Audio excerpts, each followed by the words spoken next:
I stepped off the shuttle onto the docking ring of Outpost Meridian with the kind of resignation that comes from knowing you've been sent to the galaxy's quietest graveyard for careers. The air recyclers hummed with that faint metallic tang common to border stations, and the gravity felt fractionally lighter than Earth standard, just enough to remind me I was far from anywhere that mattered. 3 days earlier, I'd been Lieutenant Commander Jackson Park, decorated for tactical brilliance during the Kepler-7 evacuation. Now I was just another officer who'd said no when ordered to leave 300 refugees behind to die in the interest of operational tempo. The Admiralty called it insubordination. I called it the only choice that let me sleep at night. Punishment came swiftly, reassignment to Meridian, a diplomatic backwater where Terran and Aetherian space brushed against each other like wary strangers. Routine security patrols, endless paperwork, and the slow death of ambition. I figured I'd serve my time, keep my head down, and maybe one day earn my way back to something resembling relevance. Commander Sarah Chun met me at the airlock. She was compact, sharp-eyed, and carried herself with the weary competence of someone who'd spent too many years managing egos larger than her own. "Welcome to the edge of nowhere, Park," she said, handing me a tablet with my quarters assignment and duty roster. "Security rotation starts tomorrow. Try not to die of boredom before then." I nodded, expecting the usual orientation tour, but she paused, studying me like I was a puzzle she'd already half solved. "One thing before you settle in. The Aetherians have been watching us closely, and they've made a request." I raised an eyebrow. Requests from the Aetherian sovereignty were rare. They preferred elegant neutrality over entanglement. Chun's expression tightened. "They want you, specifically, for something called Kelthra." She led me to her office, a small chamber with reinforced viewports showing the slow drift of asteroid fields and the distant shimmer of the Aetherian border beacon. "Over coffee that tasted like recycled regret," she explained. Kelthra was an ancient trust ritual, performed only when an Aetherian ruler sought genuine partnership with another species. The participant, always one individual, spent the Queen's night cycle, from planetary sunset to dawn, in her private presence chamber. No guards, no weapons, no recording devices. Nothing but conversation while she lowered her empathic shields and read every flicker of emotion, every buried intention. Aetherians were biathic empaths.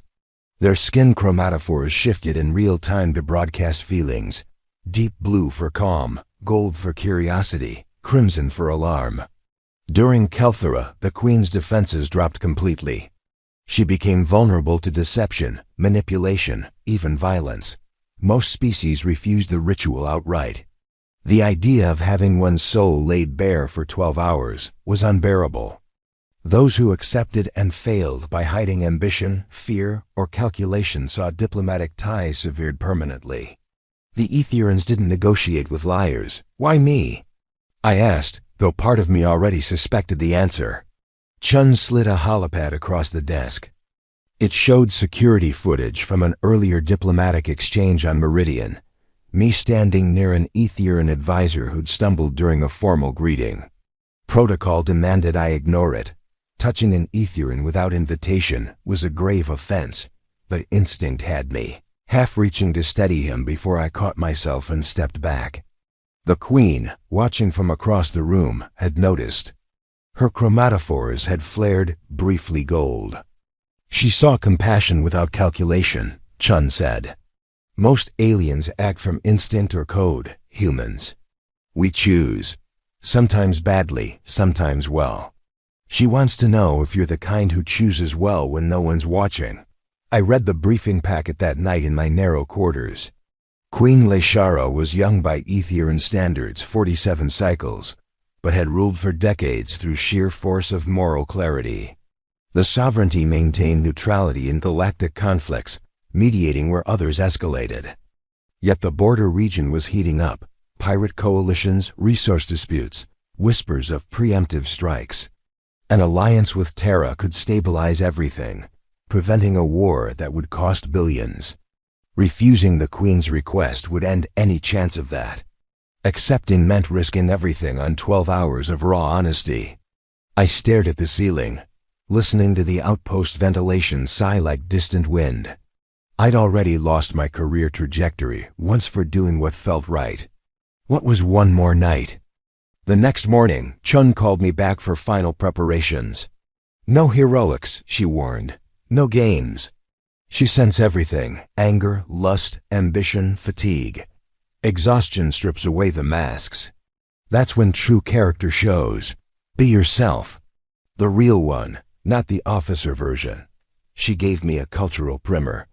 Address her as Majesty only in formal greeting, then simply Lishara in private conversation. Never lie. Deception registers like physical pain to an empath in Kelthara state. Never touch unless invited. And never, ever treat her vulnerability as weakness to exploit. She's not testing your strength, Chun said. She's testing your restraint. Sunset came too quickly. Meridian's artificial day cycle since to the nearest habitable world, and as the lights dimmed to amber, I walked the corridor to the Aetherian wing. The door to the presence chamber was organic living wood veined with soft bioluminescence, opening at my approach like a flower.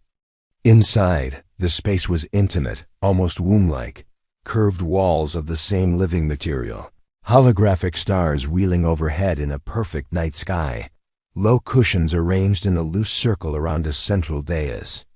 Bioluminescent plants cast gentle teal light, and there she was.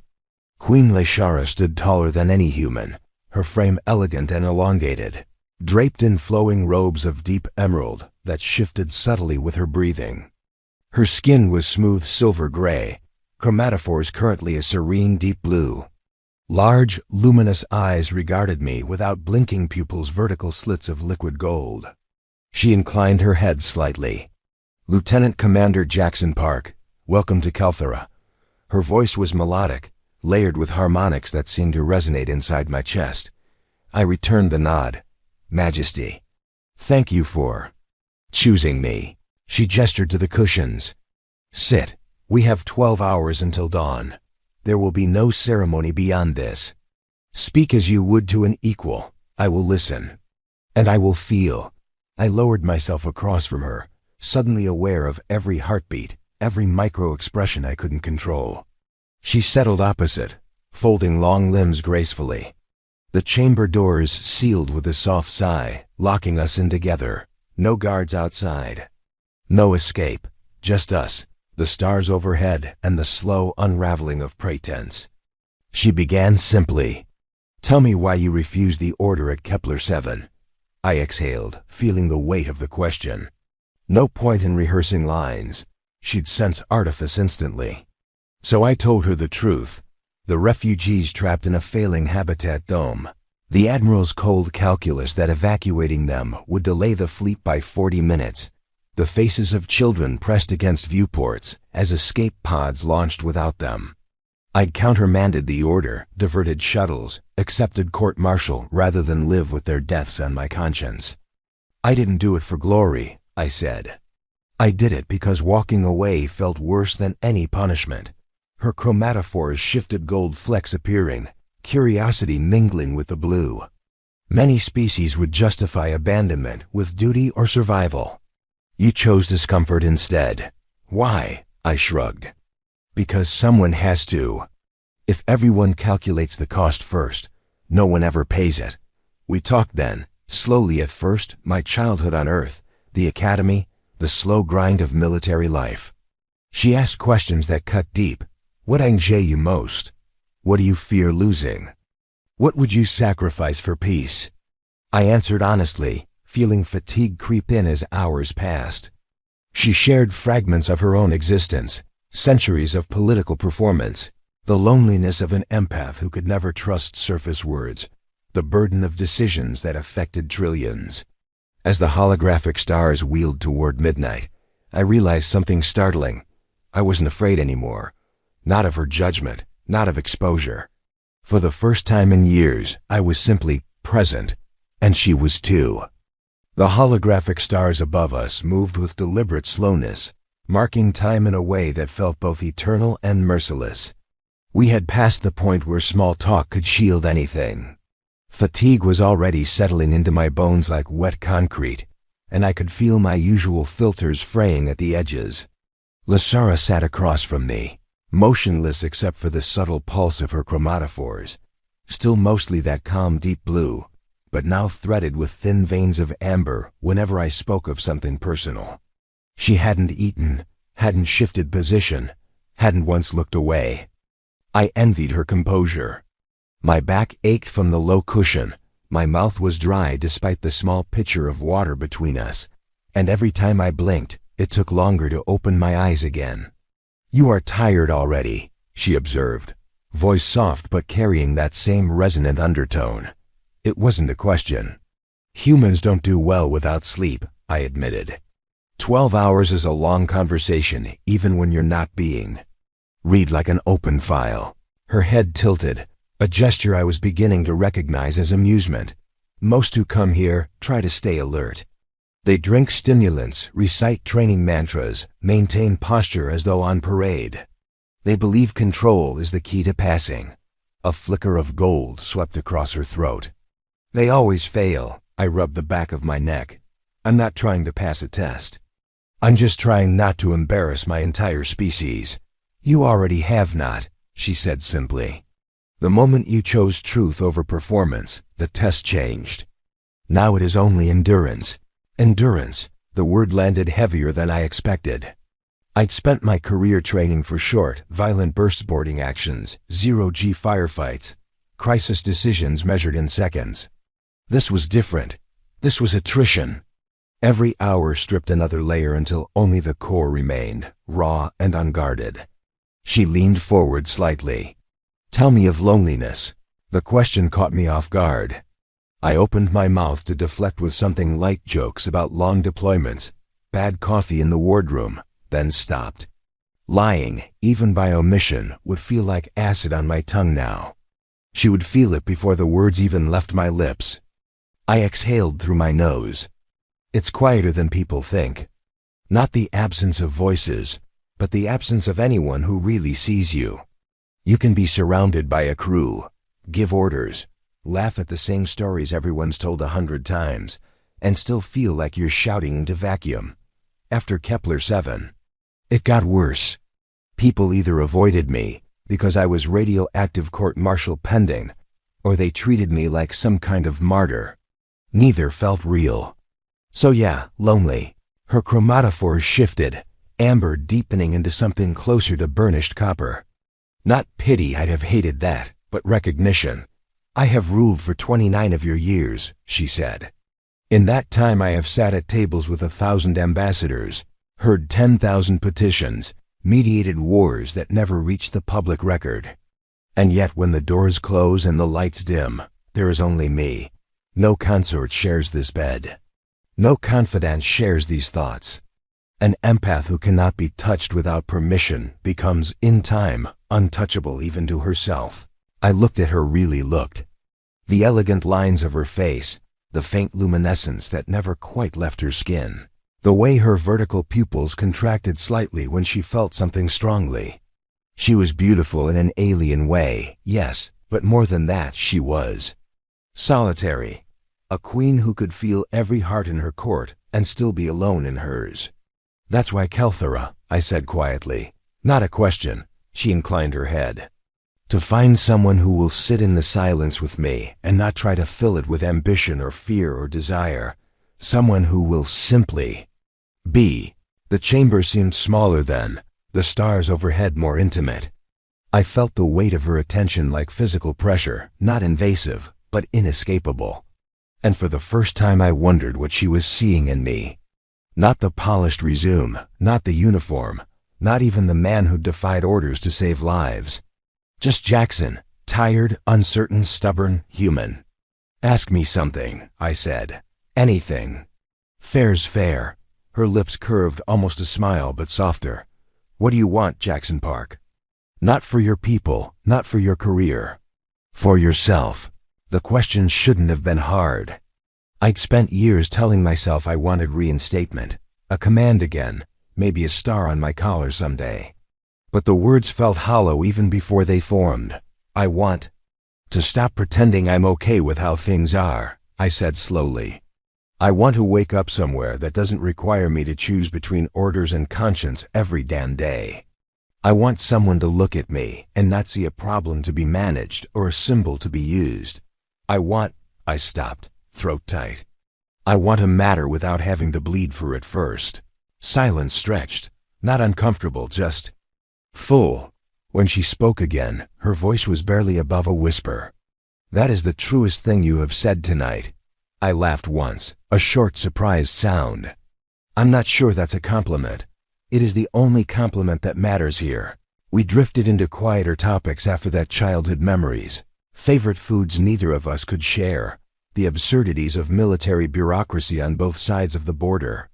She told me about the first time she'd performed Kelthera as a very young heir, how the delegate from a reptilian species had tried to conceal murderous intent behind layers of flattery and died of shame when she named it aloud.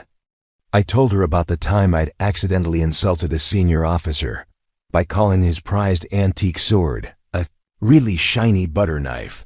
We laughed quietly, tiredly, and for a while the hours felt less like a gauntlet and more like company. But the night wore on. Around what I guessed was the 4-hour mark, my body began to protest in earnest. Muscles cramped, eyelids burned, thoughts started sliding sideways. I caught myself staring at the same star cluster overhead for minutes at a time, mind blank. Lashara noticed. "You may rest your eyes," she said. "I will not interpret it as disrespect.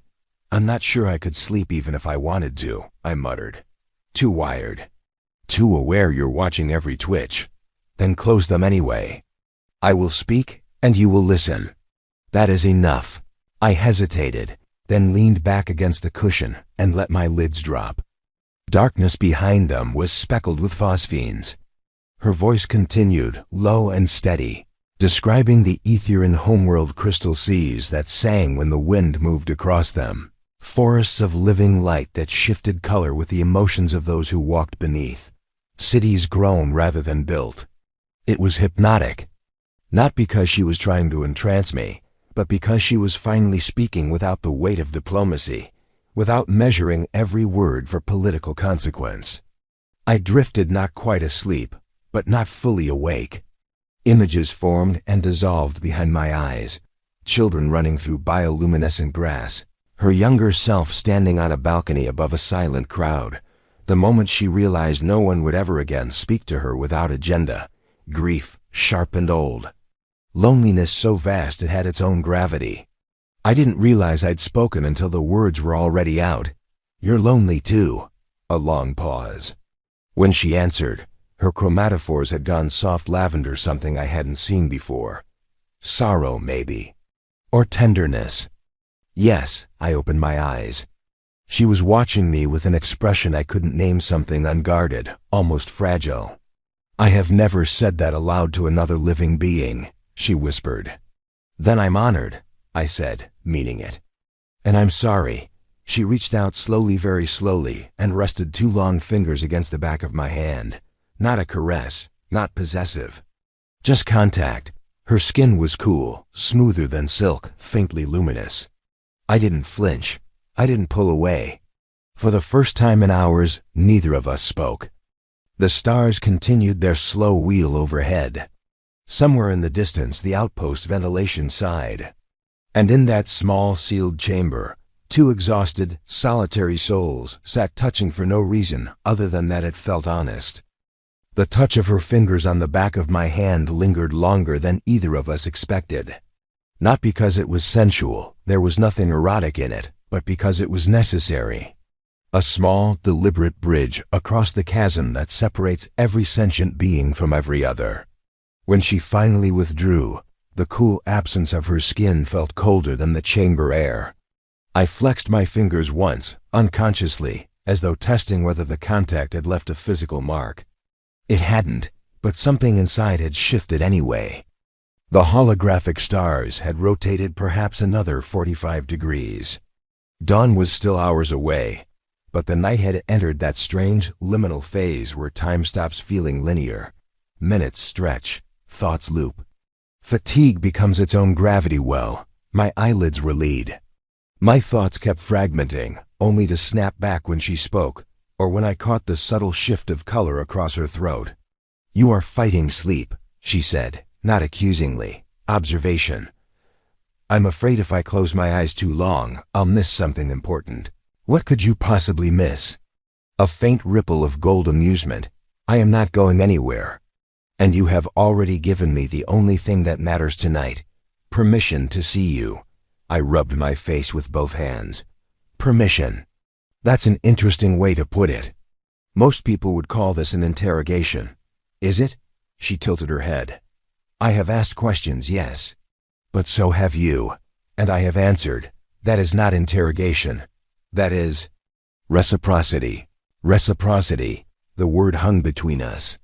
In all my years of service, diplomacy had always been transactional concessions, traded for concessions, smiles masking knives. This was different. No ledger, no score. Just two people peeling back layers until nothing remained but truth.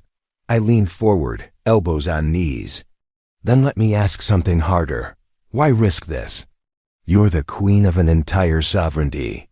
One wrong reading, one moment of human deceit, and the border could ignite. Why bet trillions on a single tired officer who's already half disgraced? Her chromatophores flushed a deeper copper, almost bronze something between resolve and vulnerability. Because I am tired too, Jackson. Tired of ambassadors who recite prepared sincerity. Tired of species who offer alliance only because their simulations predict advantage. Tired of being feared for my empathy instead of respected for it. She paused, pupils narrowing slightly. And because 3 cycles ago, I watched a human freighter captain divert his entire cargo, run losing 6 months of profit, to deliver emergency medical supplies to an Etherian colony struck by plague. He did not know we were watching. He did not ask for thanks. He simply acted. That act echoed in the council chambers for weeks. It reminded us that your kind can choose compassion without instinct forcing your hand. I blinked slowly. I didn't know about that. You were not meant to. But I remembered the name of the ship. And when I reviewed your file after Kepler 7, I saw the same pattern. Choice, not calculation. Not duty. Choice. The weight of that settled on me heavier than exhaustion. So I'm here because I'm a data point in your hope that humans aren't entirely predictable monsters. You are here, she corrected gently, because I wanted to meet the man behind the data point. And because if even one human can sit through Kelthra without weaponizing my vulnerability, then perhaps the rest are capable of the same. Silence again, not empty, thick with implication. My voice came out rougher than intended. What happens if I fail? Not by lying, I won't, but by cracking, by getting angry or scared or selfish. What if the real me isn't good enough? Her gaze never wavered. Then we will know. And knowing is better than illusion. Better than another treaty built on sand. I laughed under my breath, bitter and tired. You're terrifying, you know that? Am I? You see everything. Every ugly little thought that flashes through, every doubt, every flash of whatever this is. I gestured vaguely between us. Most people would run from that kind of exposure. You invite it. I do not invite exposure, she said quietly. I invite honesty. There is a difference. Another hour slipped past, or maybe 2. Time had become elastic. We spoke in fragments, now short exchanges punctuated by long silences. She told me about the crystal seas of Aetheris Prime, how their song changes pitch when a storm approaches, how young Aetherians learn to harmonize with it as a rite of passage. I told her about earth rain on a tin roof, the smell of wet concrete after a summer storm, the way city lights smear in puddles. Ordinary things, sacred things. The kind of memories you don't realize you've been hoarding until someone listens without judgment. At some point my head nodded forward. I jerked awake, heart kicking hard. You drifted, she said. No reproach. Sorry. Do not apologize for being human. Rest against the cushion. I will guard the silence. I hesitated, then let myself lean back. The cushion was softer than I remembered. Or maybe I was just too tired to care. I closed my eyes again. This time I didn't fight the pull. Dreams came in shallow waves, disjointed images, the Kepler-7 habitat dome cracking open, children's faces behind glass, then shifting to crystal seas singing under twin moons, Lashura standing ankle-deep in luminescent surf, looking back at me with those golden eyes. In the dream I reached for her hand. In the dream she let me take it. I woke with a start some unknown time later. The stars had moved again. My mouth tasted like dust. She was still watching me, chromatophores now a steady, warm amber gold. How long was I out? Not long, 20 minutes perhaps. You murmured in your sleep. Heat crawled up my neck. What did I say? Her lips curved faintly. You said my name, I swallowed. That's embarrassing. Why? Because I don't even know what it means. I stopped, scrubbed a hand over my face. I'm sorry. This is getting messy. Messy, she repeated, tasting the word. Humans fear mess. Etherians understand that truth is rarely tidy. She rose then graceful, unhurried, and crossed to a small alcove I hadn't noticed before. A shallow basin of water shimmered there, reflecting starlight. She dipped her fingers, let droplets fall back in slow motion, then returned to sit closer than before, not touching, but near enough that I could feel the faint warmth radiating from her skin. Ask me something you have been afraid to ask, she said. I looked at her for a long moment. The fatigue made honesty easier, or maybe inevitability did. Are you ever tempted? I asked. To use what you see? To manipulate? To win? Her chromatophores flickered brief scarlet, then back to gold. Yes, every cycle. The power is absolute. One whisper of intent, one suggestion planted in an unguarded mind, and wars end or begin at my word. But I swore an oath when I took the crown. I will never wield empathy as a weapon. To do so would make me no better than the tyrants I mediate against. That's a lonely oath. It is. She met my eyes. But tonight it feels less lonely. The admission hung there, fragile as spun glass. I reached out this time slowly, palm up. An invitation, not a demand. She studied my hand for several heartbeats, then placed hers atop it, palm to palm. Her skin was still cool, still impossibly smooth, but now there was warmth beneath. Not body heat exactly. Something deeper, resonance. Neither of us moved to pull away. We sat like that as the stars wheeled onward. No words, no need. Just the quiet knowledge that, for these remaining hours, two beings from opposite ends of the galaxy had chosen deliberately, painfully, honestly, not to be alone. And in that choice, something unbreakable began to form. The contact between our palms had become a quiet anchor. Neither of us moved to break it. The warmth that had started as faint resonance now felt like shared pulse, slow, steady, alive. Her chromatophores held steady at that rich amber gold, the color of trust earned rather than given. My own heartbeat had found a rhythm that almost matched hers. I could feel it in the faint tremor where skin met skin.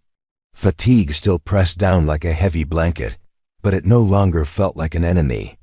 It felt like honesty finally catching up. The holographic stars had slowed their wheel, as though the simulation itself sensed the night was nearing its end.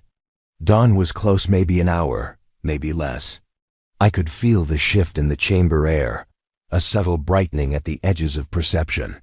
Soon the living wood doors would open. Soon this sealed world would end, and I wasn't ready for it to.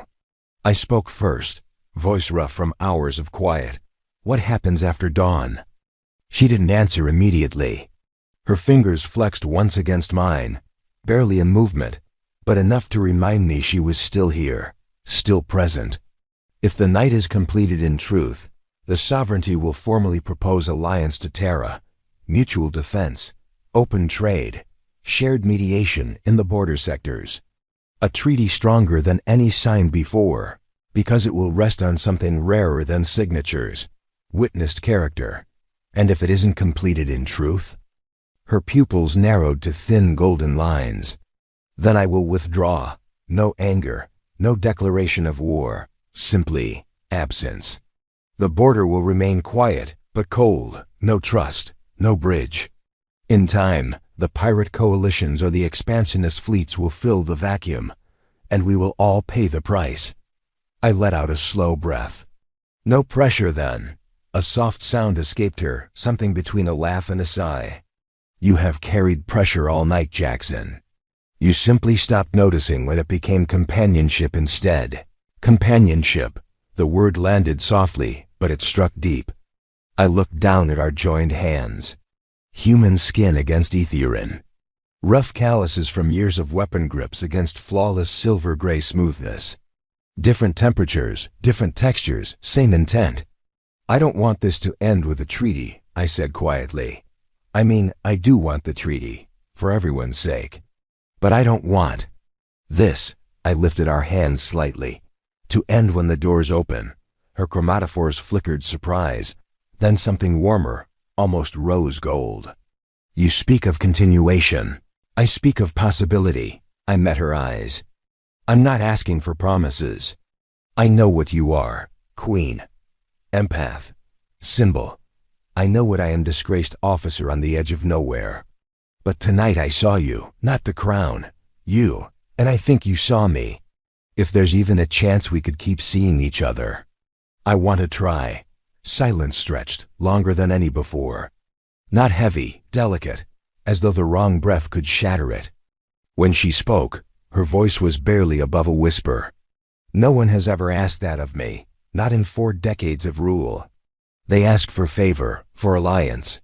For favor disguised as alliance. Never for, me. I'm not asking for favor, I said. I'm asking if you want company that doesn't come with an agenda. Her fingers tightened around mine. Not hard, just enough to be felt. I do. The words hung there, simple, terrifying, beautiful. Then we find a way, I said. One conversation at a time. One visit at a time. No Kelthera required. Just us. She studied me for a long moment.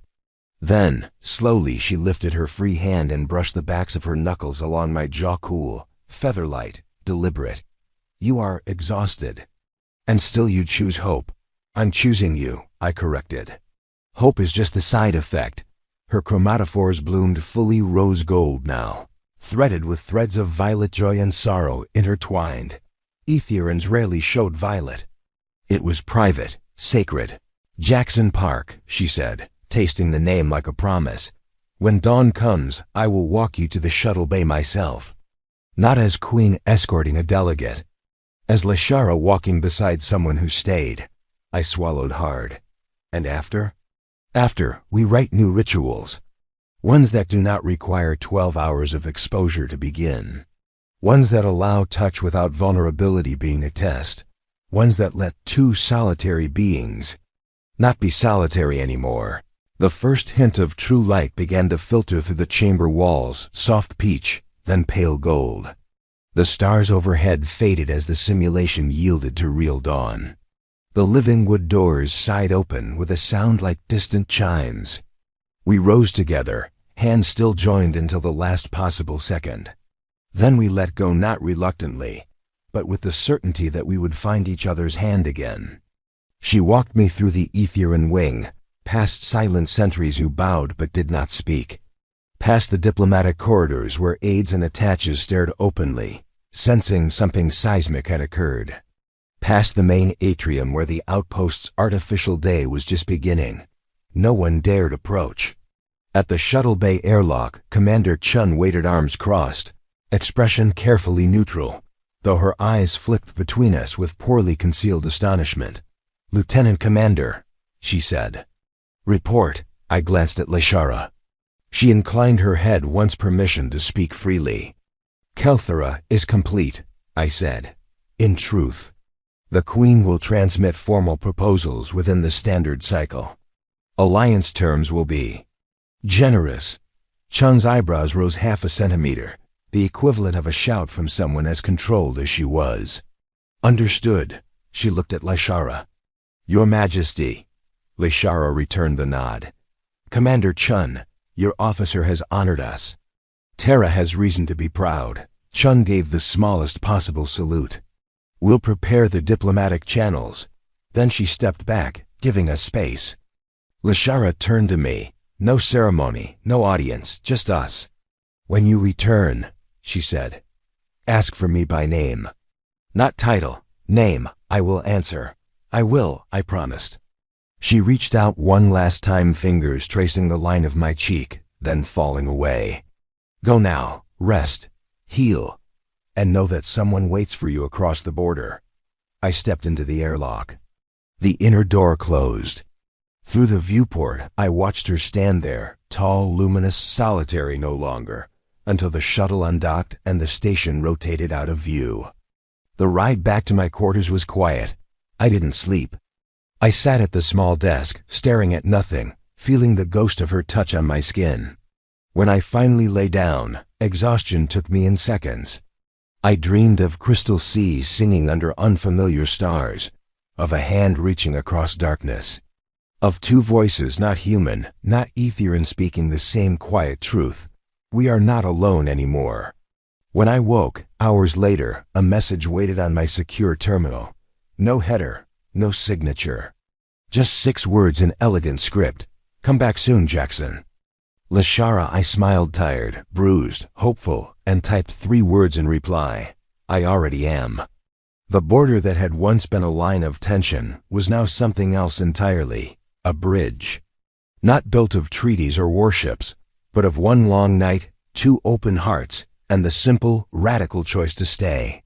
And somewhere in the vast silence between stars, 2 solitary souls had finally found each other, not as queen and officer, not as human and Etherian, just as Lashara and Jackson.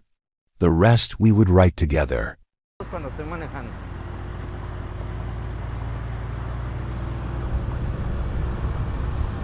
Vienen los retos. Justo. ¡Córrele, gordo! Vamos a intentar llegar.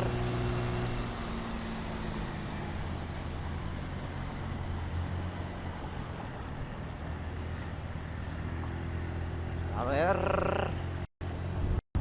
Oye. A ver, vamos a ver qué todo. Vamos a ver qué pedo. Venga, tú, qué calor hace hoy. Venga, tu roña. Fucking shit, No, hombre, Hanae. Hubiera visto, patrona. Como le Goofy. Chavos, todo está bien bárbaro. Se reprodujo esta carta. A ver, pues, con este primer pedidito del día de hoy, a ver qué tal, a ver qué pedo, a ver qué tal.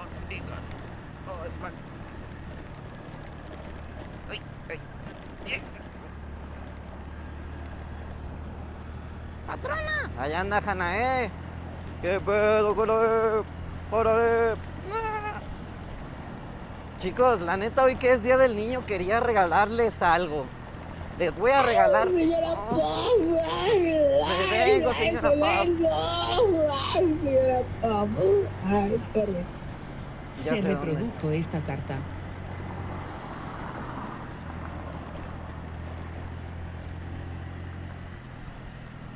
A ver, voy a canjear la carta, Disculpe, buenas tardes. De casualidad, es que la ubicación me marca que bueno, dice Puticlub, pero por acá hay uno. Así como... ¿Ah, sí? Sí, porque por acá en la Patiña todo eso no hay para acá. Es más ¿Para allá sí? Ok, muchas gracias, bonita tarde. hoy cobré, échale sabe. Y échale aguacate. Se reprodujo esta carta. Vamos por una caguama al Oxxo.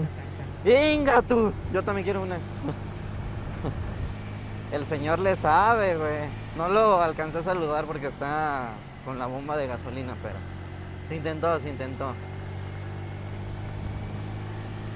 Listo.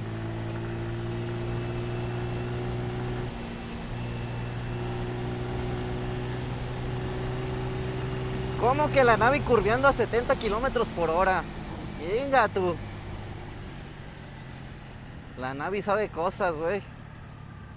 Uy, Mufasa. Blue.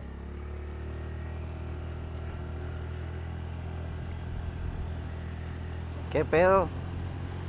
La ubicación me marca un puticlub. ¿Y si hay uno? ¿A poco el señor le sabe? ¿A poco si hay un puticlub por aquí?